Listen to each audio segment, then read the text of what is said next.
വാപ്പാപൂർ എന്ന് പേരുള്ള ഒരു ഗ്രാമമുണ്ടായിരുന്നു. അത് ഉത്തരാഖണ്ഡിലായിരുന്നു. അതേ ഗ്രാമത്തിൽ പ്രേംനാഥ് കൃഷി ചെയ്യുന്നുണ്ടായിരുന്നു. പിന്നെ അദ്ദേഹത്തിന്റെ മകൻ പ്രവീൺ മാഗി വ്യാപാരം ചെയ്യുന്നു. പറയണമെങ്കിൽ പ്രവീൺ ഒരു എഞ്ചിനീയർ ആണ്.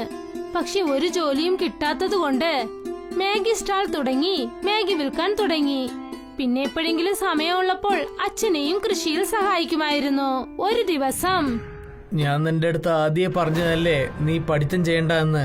എന്റെ എല്ലാ വയലും ഞാൻ അടമാനം വെച്ചിട്ടാണ് നിന്നെ ഞാൻ എഞ്ചിനീയറിംഗ് പഠിപ്പിച്ചത്. പക്ഷെ നിനക്ക് ഇപ്പോൾ ജോലിയും കിട്ടിയില്ല. ഇപ്പോൾ നമ്മൾ എങ്ങനെയാണ് നമ്മുടെ സ്ഥലം തിരിച്ചു വാങ്ങിക്കുക?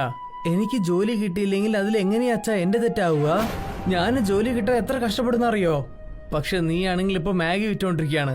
ഇതേ നീ സിറ്റിയിൽ പോയിട്ട് എന്തെങ്കിലും ജോലി ചെയ്താൽ നിനക്ക് കുറച്ചെങ്കിലും പണം കിട്ടുമല്ലോ. നമ്മുടെ വ്യാപാരം നമ്മുടെ ഇഷ്ടം പോലെ നടക്കുവച്ചാ. നമ്മൾ വിചാരിക്കുമ്പോൾ തുറക്കാം. ആരും ഒന്നും ചോദിക്കുകയില്ല, ആരും ഒന്നും പറയുകയില്ല. അതുകൊണ്ടാണ് ഞാനിപ്പോൾ ഈ ചെറിയ മാഗി കട വെച്ചിരിക്കുന്നത്. പ്രവീണും അവന്റെ അച്ഛനും സംസാരിച്ചു കൊണ്ടിരിക്കുകയായിരുന്നു. അപ്പോൾ ആ സ്ഥലത്തേക്ക് ജമീന്ദാർ തന്റെ മകൻ രഘുവിനെയും വിളിച്ചുകൊണ്ട് വന്നു. എന്നിട്ട് അദ്ദേഹം പറഞ്ഞു, ഞാൻ നിങ്ങളുടെ അടുത്ത് ആവശ്യമില്ലാതെ ഒന്നും സംസാരിക്കാൻ പോകുന്നില്ല. എനിക്ക് എന്റെ പണം തിരിച്ചു തരൂ. ഞാൻ എവിടുന്ന് പോയേക്കാം. അത് എന്താണെന്ന് വെച്ചാൽ മുതലാളി, ഞങ്ങൾക്ക് ഇന്നും പണം ശരിയായിട്ടില്ല. ഞങ്ങളും പണം ശരിയാക്കാൻ വേണ്ടി കുറെ ശ്രമം എടുത്തോണ്ടിരിക്കുകയാണ്. ഇത് എനിക്ക് മുമ്പേ അറിയാം, ഞാൻ ഇന്ന് വെറും കൈവീശിട്ട് പോകുമെന്ന്. പക്ഷെ ഇന്ന് അങ്ങനെ സംഭവിക്കില്ല. രഘു, ഇവര് വീട്ടിലുള്ള എല്ലാ സാധനങ്ങളും എടുത്ത് പുറത്തേക്ക് വെക്ക്. ഒരു ചെരുപ്പ് കൂടെ പാടില്ല, എല്ലാം വെച്ചേക്ക്. നിങ്ങൾ പറയുന്ന പോലെ ഞാൻ ചെയ്യാം അച്ഛാ. അവരുടെ ഷർട്ട് പോലും ഞാൻ വിടുന്നില്ല. രഘു വീട്ടിനകത്തേക്ക് കേറി അവരുടെ വീട് മൊത്തം തകർത്തു. പിന്നെ വീട്ടിലുണ്ടായിരുന്ന സാധനങ്ങളെല്ലാം വീട്ടിന് പുറത്ത് വലിച്ചെറിഞ്ഞു. അച്ഛാ, നിങ്ങൾ വാക്ക് കൊടുത്താൽ അവന്റെ ആ മാഗി കട പോലും ഞാൻ എടുത്തു വയ്ക്കാം. എഞ്ചിനീയർ പഠിച്ചിട്ട് നീ മാഗി കട വെക്കുകയാണ്. നാണമില്ലേ? താ ആ മാഗി കടയും തന്നേക്ക്. ഇല്ലല്ല, അങ്ങനെ ചെയ്യല്ലേ. ഇല്ല, ഞങ്ങൾക്ക് വല്ലാതെ കഷ്ടമാകും. ഞാൻ എന്റെ അച്ഛനും വിശപ്പിൽ തന്നെ മരിച്ചു പോവും. അങ്ങനെ ചെയ്യല്ലേ. പ്രവീൺ എത്രയോ കെഞ്ചി ചോദിച്ചിട്ടും അവൻ പറയുന്നത് ആരും കേട്ടില്ല. ജമീന്ദാർ അവന്റെ മാഗി വണ്ടി കടയും വീട്ടിലുണ്ടായിരുന്ന എല്ലാ സാധനങ്ങളും എടുത്തുകൊണ്ട് പോയി. അവർക്ക് ഗ്രാമത്തിൽ മൊത്തം ആകെ നാണക്കേടായി. എന്റെ ദൈവമേ, അങ്ങനെ ഞങ്ങൾ എന്ത് പാവ ചെയ്തത്? എന്തിനാ ഞങ്ങളെ പോലെ പാവപ്പെട്ടവരെ ഇങ്ങനെ ദ്രോഹിക്കുന്നത്? പഠിക്കാൻ വേണ്ടി പണമില്ലായിരുന്നു, അതുകൊണ്ട് സ്ഥലം അടമാനം വെച്ചു. ഒരു നല്ല ജോലി കിട്ടിയ എല്ലാം തിരിച്ചു കൊടുക്കാമെന്ന് വിചാരിച്ചു. പക്ഷെ നിങ്ങൾ അതും ഞങ്ങൾക്ക് സംഭവിപ്പിച്ചില്ല. ഒന്ന് സമാധാനോടെ ഇരിക്കും മോനെ, ഒന്ന് സമാധാനോടെ ഇരിക്കി. ചില നേരത്തിൽ ദൈവം ഉണ്ടോ ഇല്ലയോ സംശയമുണ്ട് അച്ഛാ. എന്തിനാ ഇങ്ങനെയൊക്കെ സംഭവിക്കുന്നത് നമുക്ക്? പ്രവീൺ ദേഷ്യത്തോടെ ഒരു കല്ലെടുത്തു. എന്നിട്ട് ആകാശത്തോട്ട് നോക്കി ആ കല്ല് വലിച്ചെറിഞ്ഞു. പിന്നെ ആ കല്ല് അവരുടെ ഗ്രാമത്തിനടുത്തുള്ള ഒരു കാട്ടിൽ ചെന്ന് വീണു. പിന്നെ ആ മരത്തിലുണ്ടായിരുന്ന ആ പാനയുടെ മേലിൽ ആ കല്ല് ചെന്ന് വീണു. ആ പാന പൊട്ടിപ്പോയി. പിന്നെ അതിനകത്തുനിന്നും ഒരു ആത്മാവ് പുറത്തേക്ക് വന്നു. കുറെ വർഷങ്ങൾ കഴിഞ്ഞിട്ട് ഞാൻ വരികയാണ്. ഒരു 300 വർഷമായിട്ടുണ്ടാവും. പക്ഷെ ഈ കാട്ടിനുള്ളിൽ ആരും വന്നിട്ടില്ലല്ലോ. പിന്നെ ആരാണ് ഈ കലം ഒട്ടിച്ചത്? ഞാൻ പെട്ടെന്ന് തന്നെ ഇവിടുന്ന് രക്ഷപ്പെട്ടേ ഉള്ളൂ. ഇല്ലെങ്കിൽ ആ സ്വാമിജി എന്നെ വീണ്ടും അടക്കി വയ്ക്കും. മറ്റൊരു വശത്ത് പ്രവീൺ അതേ കാട്ടിൽ മരങ്ങൾ വെട്ടാനായി പോവുകയായിരുന്നു. അപ്പോ ആത്മാവ് പ്രവീണിനെ മരം വെട്ടിക്കൊണ്ടിരിക്കുന്നത് കണ്ടു. അപ്പോൾ ആ ആത്മാവ് പതുക്കെ പ്രവീണിന്റെ അടുത്തേക്ക് പോയി. എന്നിട്ട് പറഞ്ഞു, ഒരു പക്ഷേ ഈ വ്യക്തിയായിരിക്കും നമ്മളെ രക്ഷിച്ചിട്ടുണ്ടാവുക. കാരണം ആ സ്വാമിജി പറഞ്ഞതല്ലേ, ആര് എന്നെ രക്ഷിക്കുന്നുണ്ടോ അവരെ മാത്രമേ എനിക്ക് കണ്ണുകൊണ്ട് കാണാൻ പറ്റുള്ളൂ. അതുപോലെ തന്നെ അദ്ദേഹത്തിനും എന്നെ കാണാൻ പറ്റുള്ളൂ. ആത്മാവ് പ്രവീണിന്റെ അടുത്തേക്ക് പോയി. എന്നിട്ട് എന്തു പറഞ്ഞെന്നാൽ, ചേട്ടാ നമസ്കാരം. ആ ആത്മാവിന്റെ ശബ്ദം കേട്ട് പ്രവീൺ ആകെ പേടിച്ചു പോയി. പിന്നെ പേടിച്ച് താഴേക്ക് വീണു. ആരാണ് നിങ്ങൾ? പിന്നെ എങ്ങനെ കാറ്റിൽ പറക്കുന്നത്? എന്റെ അടുത്ത് നിങ്ങൾക്ക് എന്താ വേണ്ടത്? നിങ്ങൾ പേടിക്കണ്ട, നിങ്ങൾ എന്നെ രക്ഷിച്ചിട്ടുണ്ട്. ഞാൻ നിങ്ങളെ ഒരു ശല്യം ചെയ്യില്ല. ഞാൻ നിങ്ങളെ എപ്പോഴാണ് വിടുവിച്ചത്? നിങ്ങൾ എന്തിനാ ഇങ്ങനെ സംസാരിക്കുന്നത്? ഈ കാട്ടിന്റെ ഉള്ളിൽ ഞാൻ 300 വർഷമായിട്ട് അടങ്ങിയായിരുന്നു. ഞാൻ ആ ഒരു പാനിന്റെ ഉള്ളായിരുന്നു ഉണ്ടായിരുന്നത്. നിങ്ങൾ ആ പാന എങ്ങനെയോ പൊട്ടിച്ചു തന്നു. അതുകൊണ്ടാണ് ഞാൻ ഇന്ന് രക്ഷപ്പെട്ടിരിക്കുന്നത്. ശരി, ഞാനപ്പോൾ ദേഷ്യത്തിലായിരുന്നു. ശരി, നിങ്ങൾ പോയിക്കോ, ഞാൻ ജോലിയിലുള്ളത്. നീ എന്റെ അടുത്ത് എന്ത് വേണമെങ്കിലും ചോദിക്കാം. എന്നെ കൊണ്ട് 2 ആഗ്രഹങ്ങൾ നടത്താൻ പറ്റും. സത്യാണോ? അങ്ങനെ വെച്ചാൽ ശരി. പ്രവീൺ ആ ആത്മാവിനോട് തന്റെ കഥ മൊത്തം പറഞ്ഞു. എഞ്ചിനീയറിംഗ് പഠിച്ചതു മുതൽ ജമീന്ദാർ ചെയ്തതുവരെ എല്ലാ കാര്യങ്ങളും പറഞ്ഞു. എല്ലാം കേട്ടിട്ട് ആ ആത്മാവ് എന്തു പറഞ്ഞെന്നാൽ, ഞാൻ മനുഷ്യനായി ഉണ്ടായ സമയത്ത് നിന്നെ പോലെയുള്ള കഷ്ടങ്ങൾ എനിക്ക് വന്നിട്ടേ ഇല്ല. നന്നായി ആ സ്വാമിജി അപ്പൊ തന്നെ എന്നെ പാനയിൽ അടച്ചത്.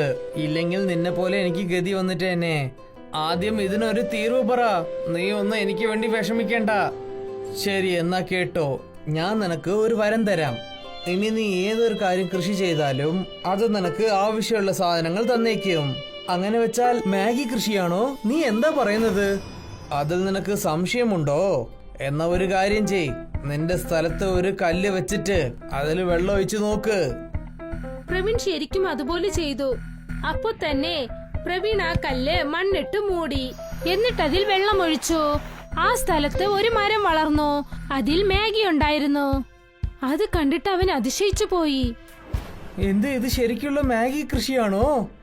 ഞാൻ നിന്റെ അടുത്ത് പറഞ്ഞതല്ലേ.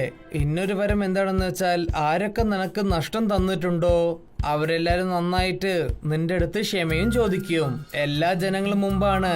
പക്ഷെ നീ അവർക്ക് കഴിക്കാൻ മാഗിയും കൊടുക്കണം. അതിനുശേഷമാണ് ഇതൊക്കെ സംഭവിക്കുക. ഞാൻ നിനക്ക് തരാനുള്ള 2 വരവും തന്നു കഴിഞ്ഞു. ഇപ്പോൾ ഞാൻ പുറപ്പെടാൻ പോവാണ്. വളരെ നന്ദിയുണ്ട് സുഹൃത്തേ, എന്നെ രക്ഷിച്ചതിന്. ഇത് പറഞ്ഞിട്ട് ആ ആത്മാവ് അവിടെ നിന്ന് പറന്നുപോയി. പിന്നെ പ്രവീണിന് 2 വരം നൽകിയിട്ട് പോയി. അതിനുശേഷം പ്രവീൺ തന്റെ കയ്യിലുണ്ടായിരുന്ന സ്ഥലം വെച്ച് ഉഴാൻ തുടങ്ങി. അതിലവൻ വെള്ളം ഒഴിച്ചതും തന്നെ എല്ലാ സ്ഥലത്തും മാഗി മരം വളരാൻ തുടങ്ങി. നിന്നെ കൊണ്ട് ഇതൊക്കെ എങ്ങനെ ചെയ്യാൻ പറ്റിയത് മോനെ? ഇത്രയും മാഗി ചെടികൾ നിനക്ക് എവിടുന്ന് കിട്ടിയത്? അതിലും എങ്ങനെയാണ് മാഗി വളർന്നിരിക്കുന്നത്? നമ്മുടെ നല്ല സമയം തുടങ്ങി അച്ഛാ. നിങ്ങൾ തന്നെ കണ്ടില്ലേ ആ ജമീന്ദാറിന്റെ അഹങ്കാരം എങ്ങനെ ഞാൻ അടക്കാൻ പോയാണെന്ന്. പ്രവീൺ ആ ജമീന്ദാറിന് തന്റെ വീട്ടിലേക്ക് വന്ന് മാഗി കഴിക്കാനായി കത്തയച്ചു. അവൻ ഒരു കത്തെഴുതി അത് അവരുടെ വീട്ടിലേക്ക് അയച്ചു. നിങ്ങൾക്ക് മാത്രം ധൈര്യം ഉണ്ടെങ്കിൽ നിങ്ങളും നിങ്ങളുടെ മകനും കൂട്ടിക്കൊണ്ട് എന്റെ വീട്ടിലേക്ക് വന്നിട്ട് പൈസ വാങ്ങിക്കാൻ ശ്രമിക്കൂ. ആ 10 പൈസ പ്രയോജനമുള്ള ചെക്കനെ എന്ത് തിമിര് കണ്ടില്ലേ? അവൻ ഇങ്ങനെയാണോ ലെറ്റർ എഴുതിയിട്ട് എന്നെ വിളിക്കുന്നത്? ഇന്ന് അവന്റെ സമയം കഴിഞ്ഞു. ജമീന്ദാർ ദേഷ്യത്തോടെ ആ സ്ഥലത്തേക്ക് പോയി. പിന്നെ അദ്ദേഹം പ്രവീണിന്റെ വീട്ടിനടുത്തേക്ക് എത്തിയതും തന്നെ അദ്ദേഹത്തിന് മാഗിയുടെ വളരെ അത്ഭുതമായ ഒരു മണം വീശുന്നത് അനുഭവപ്പെട്ടു. എന്ത് രുചിയുള്ള മണമാണ്! ഈ പയ്യൻ ഉണ്ടാക്കുന്ന മാഗി നാട്ടുകാരെല്ലാരും കഴിക്കുന്നുണ്ടല്ലോ. ഒരു പ്രാവശ്യം നമ്മളും കഴിച്ചു നോക്കാം. മറ്റുള്ള കാര്യങ്ങൾ പിന്നെ നോക്കിയേക്കാം. ആ ജമീന്ദാർ പ്രവീൺ ചെയ്ത ആ മാഗി കഴിച്ച ഉടൻ തന്നെ ആ ആത്മാവ് അവന് നൽകിയ വരം സത്യമായി. ജമീന്ദാറിന്റെ തല ചുറ്റാൻ തുടങ്ങി. പിന്നെ അദ്ദേഹം പറഞ്ഞു, എന്നോട് ക്ഷമിക്കണം പ്രവീൺ. പണത്തിന്റെ അഹങ്കാരം എന്റെ കണ്ണ് മറച്ചു വെച്ചു. പക്ഷെ ഇപ്പോൾ ഞാൻ മൊത്ത ഗ്രാമത്തിന് മുമ്പും ഞാൻ ക്ഷമ ചോദിക്കാൻ തയ്യാറാണ്. അതിന് പകരം നീ മൊത്ത ജനങ്ങൾക്ക് മാഗി വിരുന്ന് വെച്ചേക്ക്. ശരി, ഇതിലെനിക്ക് സമ്മതം തന്നെയാണ്. ഞാൻ അങ്ങനെ തന്നെ ചെയ്തേക്കാം. പിന്നെ അതുപോലെ തന്നെ ജമീന്ദാർ പ്രേംനാഥ് പിന്നെ പ്രവീണിനോട് എല്ലാവരുടെ മുൻപിലും മാപ്പ് ചോദിച്ചു. പിന്നെ അവരുടെ സ്ഥലം അവർക്ക് തന്നെ തിരിച്ചു നൽകി. ഗ്രാമത്തിലെ ജനങ്ങൾ മാഗി കൃഷി തുടങ്ങി. ഇപ്പോൾ ആ ഗ്രാമത്തിന് മാഗി കൃഷി ഗ്രാമം എന്ന് പേര് വന്നു. ജനങ്ങൾ അവിടെ വളരെ സന്തോഷത്തോടെ കഴിഞ്ഞുകൂടി.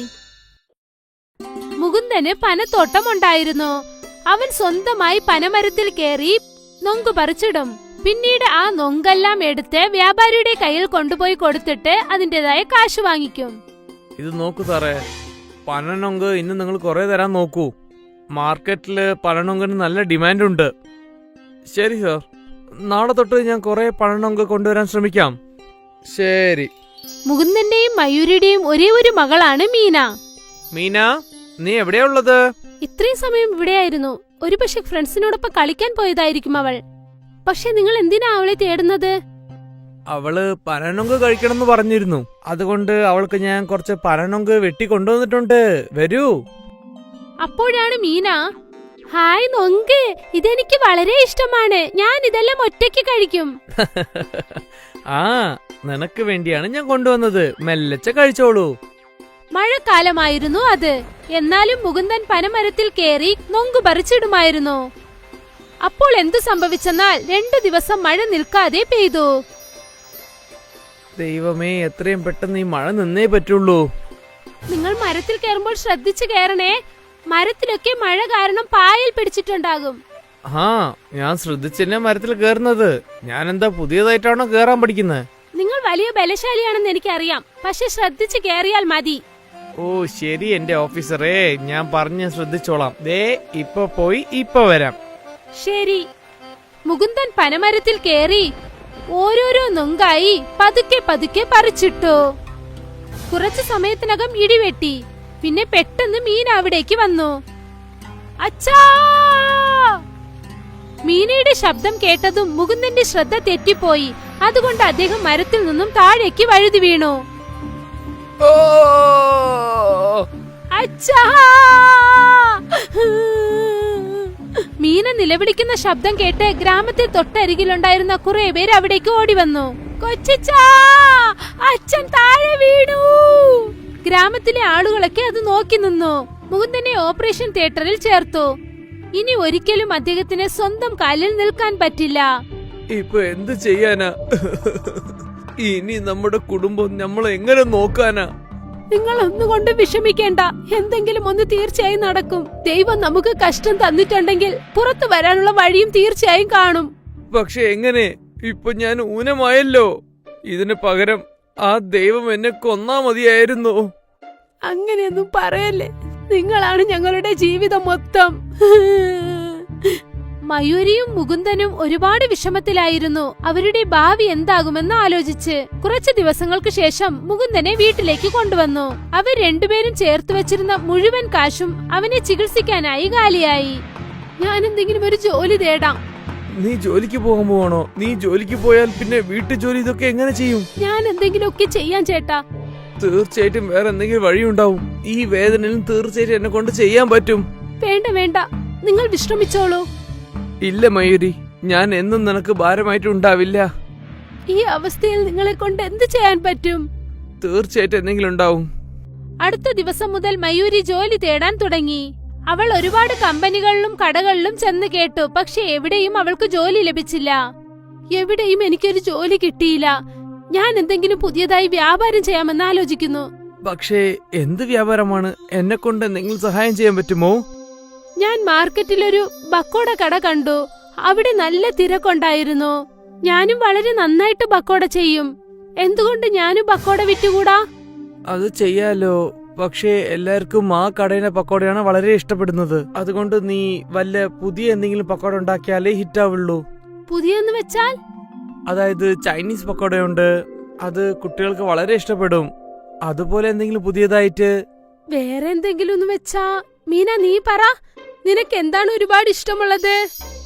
എനിക്ക് മാഗിയാണ് ഇഷ്ടം. മാഗി പക്കോട ഇട്ടാൽ എങ്ങനെ ഇരിക്കും? മാഗിയിൽ പക്കോട ചെയ്യാൻ പറ്റുമോ? ഹാ, അതും നല്ല ക്രിസ്പി ആയിട്ട്. നോക്കൂ മീന, പെട്ടെന്ന് ചെന്ന് ഒരു പാക്കറ്റ് മാഗി വാങ്ങിക്കൊണ്ടുവാ. മീന മാഗി വാങ്ങിക്കാനായി ചെന്നു. പിന്നെ കുറച്ചു സമയത്തിനകം 2 മാഗി പാക്കറ്റുമായി വന്നു. മീന മാഗിയെ വേവിച്ചെടുത്തു. എന്നിട്ട് അതിൽ കുറച്ച് മസാലകൾ ചേർത്ത് അതിനെ ചീനിച്ചട്ടിയിലിട്ട് പൊരിച്ചെടുത്തു. പക്കോട റെഡിയായി. മീന അവരുടെ അമ്മ ചെയ്യുന്നത് നോക്കിക്കൊണ്ടേയിരുന്നു. മീനയുടെ അമ്മ മാഗി പക്കോട ചെയ്തുകൊണ്ടിരുന്നപ്പോൾ തന്നെ അതിൽ നിന്നും ഒരു പക്കോട എടുത്ത് മീന കഴിക്കാൻ തുടങ്ങി. ഉടനെ അമ്മ പറഞ്ഞു, പതുക്കെ പതുക്കെ, നല്ല ചൂടുണ്ട്, നല്ല രുചിയുണ്ട് അമ്മേ, വാവ്. മീന ഒരു മാഗി പക്കോട എടുത്ത് തന്റെ അച്ഛന് കൊണ്ടുപോയി കൊടുത്തു. ഇത് ശരിക്കും വളരെ നന്നായിട്ടുണ്ട്. ആ, ഞാൻ പറഞ്ഞില്ലേ ഞാൻ വളരെ നന്നായിട്ട് പക്കോട ഉണ്ടാക്കുമെന്ന്. ഈ മാഗി പക്കോട മാർക്കറ്റിൽ വിൽക്കുമോ? ആഹാ, നന്നായിട്ട്. ഇത് തീർച്ചയായിട്ടും വിജയിക്കും. ഇത് കേട്ടപ്പോൾ മയൂരിക്ക് സന്തോഷമായി. കുറച്ചു ദിവസത്തിനകം തന്നെ മയൂരിയും മുകുന്ദനും കൂടി മാർക്കറ്റിൽ ഒരു മാഗി പക്കോട സ്റ്റാൾ ഓപ്പൺ ചെയ്തു. ഇതെന്താ ആന്റി? മാഗി പക്കോട? മാഗിയിൽ പക്കോടയോ? ആ, ഒരു പ്ലേറ്റ് തരൂ. ശരി ശരി, തരാമോളെ. മയൂരി ആ കുട്ടിക്ക് മാഗി പക്കോട നൽകി. വാവ്, എന്ത് രുചിയാണിത്! ഇതുവരെ ഇതുപോലെ ഒരു പക്കോട ഞാൻ കഴിച്ചിട്ടേ ഇല്ല. ആ കുട്ടി പറഞ്ഞത് കേട്ട് വീണ്ടും ഒരുപാട് കസ്റ്റമർ അവിടേക്ക് വന്ന് മാഗി പക്കോട വാങ്ങി. ആന്റി, ഇത് വളരെ നന്നായിട്ടുണ്ട്. മുകുന്ദൻ മാഗി പക്കോട കടയിൽ മയൂരിയെ സഹായിക്കുന്നുണ്ടായിരുന്നു. കട നല്ല രീതിയിൽ പോയി. ആദ്യ ദിവസം തന്നെ മുകുന്ദനും മയൂരിയും കൂടി ഒരുപാട് കാശുണ്ടാക്കി. രണ്ടുപേരും സന്തോഷത്തോടെ വീട്ടിലേക്ക് പോയി. ഞാൻ ആലോചിച്ചു പോലും നോക്കില്ല നമുക്ക് ഇത്രയും വരുമാനം കിട്ടുമെന്ന്. ഈ കഷ്ടത്തിലും നമുക്ക് കിട്ടിയ വളരെ സന്തോഷമായ കാര്യമാണിത്. അച്ഛാ, നിങ്ങൾ വിഷമിക്കാതെ ഇരിക്കൂ. നമ്മുടെ എല്ലാ സങ്കടങ്ങളും ഇതോടെ മാറും. നിങ്ങളുടെ അസുഖവും മാറും. മുഴുവൻ കുടുംബവും നല്ല വിശ്വാസത്തോടെ ആയിരുന്നു. എല്ലാരും ഒന്നിച്ച് അതിനായി ശ്രമിക്കുന്നുണ്ടായിരുന്നു. അവരുടെ മാഗി പക്കോട വ്യാപാരം നല്ല രീതിയിൽ പോയിക്കൊണ്ടിരുന്നു. കസ്റ്റമേഴ്സിന്റെ തിരക്കും ഒരിക്കലും കുറഞ്ഞില്ല. കൂടെ തന്നെ അവരുടെ വരുമാനവും അധികരിച്ചുകൊണ്ടേയിരുന്നു. മാഗി പക്കോട പെട്ടെന്ന് ഫേമസ് ആയി. നല്ല പണം വന്നത് കാരണം മുകുന്ദനെ നല്ല രീതിയിൽ അവർ ചികിത്സിക്കാൻ തുടങ്ങി. ചികിത്സ ചെയ്തതുകൊണ്ട് ഈ ട്രീറ്റ്മെന്റ് മൂലമായിട്ട് മുകുന്ദ് സർ നിങ്ങൾ കൊണ്ട് നടക്കാൻ പറ്റുമെന്ന് തോന്നുന്നു. കുറച്ച് സെറ്റ് ഓഫ് സർജറി ചെയ്താൽ ശരിയാവും. കാരണം ഈ ട്രീറ്റ്മെന്റ് കൊണ്ട് നിങ്ങളുടെ ബോഡി വളരെ നന്നായിട്ട് തന്നെ റിയാക്ട് ചെയ്യുന്നുണ്ട്. ഡോക്ടർ പറഞ്ഞത് കേട്ട് മൊത്ത കുടുംബവും ഒരുപാട് സന്തോഷിച്ചു. 6 മാസങ്ങൾക്ക് ശേഷം ഇപ്പോൾ മയൂരി സ്വന്തമായ ഒരു മാഗി പക്കോട സ്റ്റാൾ ആരംഭിച്ചു. മനസ്സു നിറയുള്ള സന്തോഷം കാരണം മുകുന്ദന്റെ അസുഖവും മാറി. അദ്ദേഹം പതുക്കെ പതുക്കെ ഒരു വടി പിടിച്ച് നടക്കാൻ തുടങ്ങി. വീട്ടിലുള്ളവരുടെ ആത്മവിശ്വാസം കാരണം മുകുന്ദന്റെ ആത്മവിശ്വാസം വർദ്ധിച്ചു. അതുകൊണ്ട് അദ്ദേഹം എണീറ്റ് നടക്കാൻ തുടങ്ങി. ഇതെല്ലാം തന്നെ ആ മാഗി പക്കോട കാരണമാണ് സംഭവിച്ചത്. പിന്നെ അവരുടെ ആ മാഗി പക്കോട അവരുടെ ജീവിതം തന്നെ മാറ്റിമറിച്ചു. ഷൗക്കത്ത് മിയാന് ഒരു ബിരിയാണി കടയുണ്ട്. ജനങ്ങളൊക്കെ വളരെ സന്തോഷത്തോടെ അവിടെ വന്ന് ബിരിയാണി കഴിക്കും. ആ ഷൗക്കത്ത് ചേട്ടാ, ബിരിയാണി നന്നായിട്ടുണ്ടല്ലോ. നന്ദിയുണ്ട്. ബിരിയാണിയുടെ രുചി നന്നായിരുന്നത് കൊണ്ട് അദ്ദേഹത്തിന്റെ വരുമാനവും അധികരിച്ചുകൊണ്ടേയിരുന്നു. ഷൗക്കത്ത് മിയ ഓരോ മാസവും 30,000 രൂപ തന്റെ അമ്മയുടെ കയ്യിൽ നൽകും. മോനെ, ഇപ്പോഴൊക്കെ നിന്റെ വരുമാനം നല്ല രീതിക്ക് വരുന്നുണ്ട്. അതുകൊണ്ട് ഞാൻ ആലോചിക്കാൻ നിന്നെ കല്യാണം കഴിപ്പിച്ചാലോ എന്ന്. മാത്രമല്ല, ഞാൻ ഒറ്റയ്ക്ക് എത്ര ദിവസമായി ഈ വീട്ടിലെ ജോലിയൊക്കെ നോക്കുന്നത്. എന്നെ കൊണ്ട് തീരെ വയ്യ മോനെ. നിന്റെ കല്യാണം കഴിഞ്ഞതിന് ശേഷം നദീമിന്റെ കല്യാണവും കഴിപ്പിക്കാം. അയ്യോ അമ്മി, എനിക്കിന്നും കല്യാണ വയസ്സായിട്ടില്ല. ആദ്യം നിങ്ങൾ ചേട്ടന് കല്യാണം കഴിപ്പിക്കൂ. ശരി അമ്മേ, നിങ്ങൾക്ക് ഏത് പെണ്ണിന് ഇഷ്ടായിട്ടുണ്ടോ ആ പെണ്ണിന് ഞാൻ കല്യാണം അയച്ചോളാം. അങ്ങനെ പറ ചേട്ടാ. ഇതാണ് ഞാൻ നോക്കിയത് ഷൗക്കത്തേട്ടാ. ഷൗക്കത്തിന്റെ അമ്മ അവന് വേണ്ടി ഒരു പെൺകുട്ടിയെ നോക്കി. സന വളരെ പഠിച്ച പെൺകുട്ടിയാണ്. പിന്നെ അവൾ ആഹാരവും നന്നായിട്ട് ഉണ്ടാക്കും. കുറച്ചു ദിവസങ്ങൾക്കകം ഷൗക്കത്തിന്റെയും സനയുടെയും കല്യാണം കഴിഞ്ഞു. അതിനുശേഷം സന വീട്ടിലെ എല്ലാ ജോലികളും നോക്കി നടത്തി. മോനെ, നിന്റെ കൈകൊണ്ട് ചെയ്യുന്ന ആഹാരം എപ്പോഴും നല്ല രുചിയുള്ളതായിരിക്കും. അതെ ചേട്ടത്തി, പക്ഷേ ഞങ്ങൾ ചേട്ടൻ ഉണ്ടാക്കുന്ന പോലെ ബിരിയാണി ആർക്കും ഉണ്ടാക്കാൻ പറ്റില്ല ചേട്ടത്തി. അതെ, അതും ശരിയാണ്. ഇദ്ദേഹത്തിന്റെ കൈകൊണ്ട് ചെയ്ത ബിരിയാണി കഴിച്ചു നോക്കിയാലല്ലേ എനിക്കും അതിന്റെ രുചി അറിയാവൂ. ചേട്ടാ, ഇന്ന് എല്ലാവർക്കും നിങ്ങൾ ബിരിയാണി കൊണ്ടുവരണം. ശരി മോനെ, കൊണ്ടുവരാം. ഷൗക്കത്തിന്റെ ബിരിയാണി വളരെ രുചിയുള്ളതാണ്. അവൻ എപ്പോഴൊക്കെ ബിരിയാണി ചെയ്യാൻ തുടങ്ങുന്നോ അപ്പോഴൊക്കെ അതിന്റെ മണം ഗ്രാമം മൊത്തം മണക്കും. പിന്നെ ഉടനെ കസ്റ്റമേഴ്സ് കഴിക്കാനെത്തും. എന്താ ചേട്ടാ, ബിരിയാണി തയ്യാറായില്ലേ? ഇല്ല ചേട്ടാ, ഇനി ഒരു 10 മിനിറ്റ് ആവും. ശരി, ഞാൻ ഇവിടെ തന്നെ നിന്നോളാം. കസ്റ്റമേഴ്സ് ഷൗക്കത്തിന്റെ ബിരിയാണിക്ക് വേണ്ടി കാത്തിരുന്ന് കഴിച്ചിട്ട് പോകും. അതുവരെ എല്ലാം നല്ല രീതിക്കാണ് പോയിക്കൊണ്ടിരുന്നത്. ഈ അംഷദ് ചേട്ടൻ ആവശ്യമില്ലാതെ നമ്മളുടെ അധ്വാനമാണ് നശിപ്പിക്കുന്നത്. ഞാൻ എന്തെങ്കിലും ചെയ്തേ പറ്റുള്ളൂ. ഞാനും വില കുറയ്ക്കാൻ പോവുകയാണ്. ഷൗക്കത്തും ബിരിയാണിയുടെ വില അധികമാക്കി 80 രൂപയാക്കി. ദിവസവും നമ്മൾ ഈ ബിരിയാണിയാണ് കഴിക്കാൻ പോകുന്നത്. വരൂ, ഇന്ന് നമുക്ക് അവിടെ പോയി കഴിച്ചു നോക്കാം. ശരി. ഒരുപാട് കസ്റ്റമേഴ്സ് പുതിയ ബിരിയാണി കഴിക്കാനായി അംജത്തിന്റെ കടയിലേക്ക് പോയി. പക്ഷെ അംജത്തിന്റെ കയ്യിൽ ഒരു പുതിയ മാന്ത്രികത ഉണ്ടായിരുന്നു. ഒരു വട്ടം അവന്റെ ബിരിയാണി ആരെങ്കിലും കഴിച്ചാൽ വീണ്ടും അതേ കടയ്ക്ക് അവർ തിരിച്ചെത്തും. ഇന്നലെ പോയി ഞാൻ ബിരിയാണി കഴിച്ചില്ലേ? വരൂ, നമുക്ക് അവിടെ തന്നെ പോയി കഴിക്കാം. തീർച്ചയായും ആ ബിരിയാണി മറക്കാനേ പറ്റില്ല. പതുക്കെ ഷൗക്കത്തിന്റെ കടയിൽ ആരും വരാതെയായി. ഇതൊക്കെ കുറച്ചു ദിവസം ഇങ്ങനെ നടക്കുക. അംജത്തിന്റെ കട പുതിയതല്ലേ, അതുകൊണ്ട് കസ്റ്റമേഴ്സ് ഒക്കെ അവന്റെ ബിരിയാണി ടേസ്റ്റ് ചെയ്ത് നോക്കുകയാണ്. കുറച്ചു ദിവസം കഴിഞ്ഞിട്ട് എന്റെ കസ്റ്റമേഴ്സ് ഒക്കെ എന്റെ അടുത്ത് തന്നെ തിരിച്ചു വരും. ഷൗക്കത്ത് ഇവിടെ എന്താണ് സംഭവിക്കുന്നതെന്ന് മനസ്സിലാക്കുന്നതിന് മുൻപ് തന്നെ അവന്റെ മൊത്തം വരുമാനവും ഒരുപാട് കുറഞ്ഞുപോയി. ഇപ്പോൾ വീട്ടിലെല്ലാരും വളരെ വിഷമത്തിലാണ്. എന്തുപറ്റി ഷൗക്കത്ത്? നീ എന്തിനാ ഇത്രയും വിഷമിച്ചിരിക്കുന്നത്? ഞാൻ എന്തെന്ന് പറയണ്ടമ്മേ, എന്റെ കടയുടെ അടുത്ത് തന്നെ ഇന്നൊരു ബിരിയാണി കടയും വെച്ചിട്ടുണ്ട്. പയ്യെ എന്റെ കസ്റ്റമേഴ്സ് ഒക്കെ അങ്ങോട്ടാണ് പോകുന്നത്. ഇങ്ങനെ തന്നെ പോയിക്കൊണ്ടിരുന്ന പിന്നെ ഒരു ദിവസം ഞാൻ എന്റെ കട മൂടിയിട്ട് തന്നെ വീട്ടിലേക്ക് പോണം. തീർച്ചയായും അങ്ങനെയൊന്നും നടക്കില്ല മോനെ. ദൈവമുണ്ട്. ഇടയ്ക്കിടയ്ക്ക് കുറച്ചു ദിവസം ഇങ്ങനെ കഷ്ടപ്പാടുണ്ടാകും. ഞാൻ അങ്ങനെ തന്നെയാണ് വിശ്വസിച്ചോണ്ടിരിക്കുന്ന അമ്മേ. ഷൗക്കത്തിന്റെ വിഷമം കണ്ട് വീട്ടിലെ എല്ലാ ആൾക്കാരും ഒരുപാട് വിഷമത്തിലായിരുന്നു. അന്ന് രാത്രി സന ഷൗക്കത്തിനോട് എന്താ കാര്യമെന്ന് ചോദിച്ചു. ഒരുപക്ഷെ വില അധികമായതുകൊണ്ട് കസ്റ്റമേഴ്സ് വേറെ കടയിലേക്ക് പോയെങ്കിൽ നമ്മൾ എന്തുകൊണ്ട് വില കുറച്ചു കൊടുത്തുകൂടാ? പറയൂ. നമുക്ക് എങ്ങനെ വില കുറയ്ക്കാൻ പറ്റും സന? ഒരു പ്ലേറ്റ് ബിരിയാണിന്റെ വില തന്നെ ചെലവ് 50 റുപ്യാവും സന. അത് നമ്മൾ 80 റുപ്യക്കാണ് വിൽക്കുന്നത്. വെറും 30 റുപ്യാണ് നമുക്ക് ലാഭം കിട്ടുന്നത്. പിന്നെ ഇതും നമ്മൾ കുറച്ചാൽ പിന്നെ വീട്ടു ചെലവൊക്കെ എങ്ങനെ നമ്മൾ നോക്കാൻ പറ്റും? എങ്കിൽ നമ്മൾ വില കുറഞ്ഞ സാധനങ്ങൾ വാങ്ങി ബിരിയാണി ചെയ്താൽ എങ്ങനെയിരിക്കും? എങ്കിൽ കുറഞ്ഞ വിലയ്ക്ക് കൊടുക്കാമല്ലോ. ബിരിയാണിക്ക് നമ്മൾ ഉപയോഗിക്കുന്ന അരിയാണ് വളരെ വില കൂടിയത്. അതുമാത്രല്ലാതെ ബാസ്മതി അരി എങ്ങനെ വില കുറഞ്ഞത് കിട്ടുക? പിന്നെ ബാസ്മതി അരി ഞാൻ സാധാരണ അരിയായിട്ട് മാറ്റാൻ പറ്റില്ലല്ലോ. അങ്ങനെയാണെങ്കിൽ നമ്മൾ ബസുമതി റൈസിന് പകരം വേറെ എന്തെങ്കിലും സാധനം കൊണ്ട് ബിരിയാണി ഉണ്ടാക്കിയാലോ? അങ്ങനെ വെച്ചാൽ? അതായത് മാഗി കൊണ്ട് ഒരുപാട് ആൾക്കാർ ഒരുപാട് ഡിഷ് ചെയ്യുന്നുണ്ട്. നമ്മൾ എന്തുകൊണ്ട് ബിരിയാണി ചെയ്ത് നോക്കിക്കൂടാ? നമ്മുടെ ചിലവും കുറയുമല്ലോ. മാഗി ബിരിയാണിയോ? ഇത് ഞാൻ ആദ്യമായിട്ടാണ് കേൾക്കുന്നത്. ഇപ്പോഴൊക്കെ വ്യത്യസ്തമായ സാധനങ്ങൾക്കാണ് നല്ല ഡിമാൻഡ്. ഒരു വട്ടം നമുക്ക് ശ്രമിച്ചു നോക്കാമെന്നേ. ശരി, ഇപ്പൊ ഒന്നും അത്ര വലുതായിട്ട് പോകുന്നില്ല. നമുക്ക് അതും ശ്രമിച്ചു നോക്കാലോ. അടുത്ത ദിവസം ഷൗക്കത്ത് എന്നത്തെയും പോലെ ബിരിയാണി ചെയ്യാൻ തുടങ്ങി. പക്ഷെ ഇന്നത്തെ ദിവസം ബസ്മതി റൈസിന് പകരം മാഗി ഇട്ട് ചെയ്തു. മാഗി ബിരിയാണി പെട്ടെന്ന് റെഡിയായി. അതിന്റെ ചിലവും കുറവായിരുന്നു. അതുകൊണ്ട് ഷൗക്കത്ത് വിലയും 50 രൂപയാക്കി മാറ്റി. പുറത്ത് വലിയൊരു ബോർഡും വെച്ചു. മാഗി ബിരിയാണി 50 രൂപ. അതെ, മാഗി ബിരിയാണി പറയുന്നില്ല. അതെന്താണ്? മാഗി എന്താ അറിയാ, ബിരിയാണി എന്താണ് അറിയാം. പക്ഷേ ഈ മാഗി ബിരിയാണി എന്താണെന്ന് അറിയില്ലല്ലോ. ശരി, വാ നമുക്ക് അത് കഴിച്ചു നോക്കാം. ആഹാ, മാഗി ബിരിയാണി എന്നുള്ള ആ പേര് കണ്ടതും ഒരുപാട് കസ്റ്റമേഴ്സ് അവിടേക്ക് കഴിക്കാൻ വന്നു.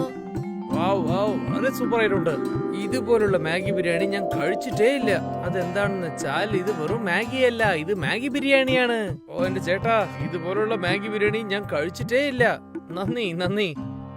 കസ്റ്റമേഴ്സിന് ഷൗക്കത്തിന്റെ ആ ബിരിയാണി ഒരുപാട് ഇഷ്ടമായി. അന്ന് ഷൗക്കത്തിന്റെ ബിരിയാണി കടയുടെ വെളിയിൽ ഒരുപാട് ആൾക്കാരുണ്ടായിരുന്നു. മാഗി ബിരിയാണി ഉള്ളത് ചേട്ടാ, അരിയുടെ ബിരിയാണി കട നന്നായിട്ടുണ്ട്. ഇന്ന് മുതൽ നമുക്ക് മാഗി ബിരിയാണി കഴിക്കാം.